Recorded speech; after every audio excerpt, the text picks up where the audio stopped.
నువ్వు తప్పించుకొని తిరిగితే ఇక నువ్వు అంటే తప్పించుకొని తిరుగుతున్నావు అంట కదా పైసలు ఇవ్వకుండా. దొంగలాగా తిరుగుతాడు. ఒక సంవత్సరం తర్వాత దొరికింది అక్కడ ప్రభాకరన్, జేడీఎల్ ప్రభాకరన్ దగ్గర. ఈయన ఏమంటుండంటే ఒక దొంగలాగా తిరుగుతున్నాడు, సంవత్సరం తర్వాత నాకు జేడీఎల్ ఆఫీస్లో నాకు దొరికిండు అని చెప్పి మొన్న చెప్తున్నాడు. అప్పుడు ఇప్పుడు బ్రో ఒక మాట చెప్తా. ఉమ్, ఇప్పుడు జేడీఎల్ ఆఫీస్ లో దొరికిండు అంటున్నాడు. ఉమ్, నా మూవీ ఓపెనింగ్ దానికి ముందు కరెక్ట్ ఒక 1 month ముందే జరిగింది. నా మూవీ ఓపెనింగ్ తనే వచ్చిండు బ్రో. తను పిలిస్తే, ఎందుకంటే మళ్ళీ తను ఎక్కడ నన్ను బ్యాట్ చేస్తున్నాను పిలిస్తే నా మూవీ ఓపెనింగ్ కూడా వచ్చిండు.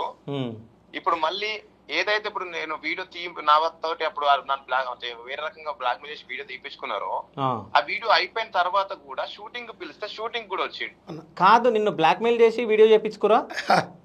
బలవంతంగా తీపించుకున్నారు. బలవంతంగా చెప్తే నువ్వు పోలీస్ కేసు పెట్టచ్చు కదా. సో బలవంతంగా చెప్తే నువ్వు పోలీస్ కేసు పెట్టాల్సింది కదా చిన్న అంటున్నా. పోరని కాదు కదా, నువ్వు చిన్న పోరనివి అయితే పోయి పోలీస్ స్టేషన్లో అన్న ఇవ్వాలి. రేపు ఇంత ఎవరైనా చిన్న చిన్న పోరగాలను కూడా బెదిరిస్తే పోయి వాళ్ళ అన్నకో వాళ్ళ నాన్నకో వాళ్ళ అమ్మకో చెప్పు, పోలీస్ స్టేషన్లో చెప్తాడు. నువ్వు చిన్న పొలగాని కాదు కదా అన్న. నువ్వు నాకు బాకీ లేకుంటే నీ ఇజ్జత్ తీస్తానని ఎందుకు భయపడతావు? నువ్వు లంగతనం చేసి దొంగతనం చేసి అందరినీ ముంచుతావని భయపడతావు కదా. ఇగో చాలా మంది సరే ఇప్పుడు మహేష్ మనోడు ఒక్క నిమిషం బ్రో. చెప్పు బ్రో. చాలా మందికి నా గురించి వాని గురించి నెగిటివ్ చెప్పు అని చాలా మందికి ఫోన్లు చేసి వాళ్ళని అడుగుతుండ్రు.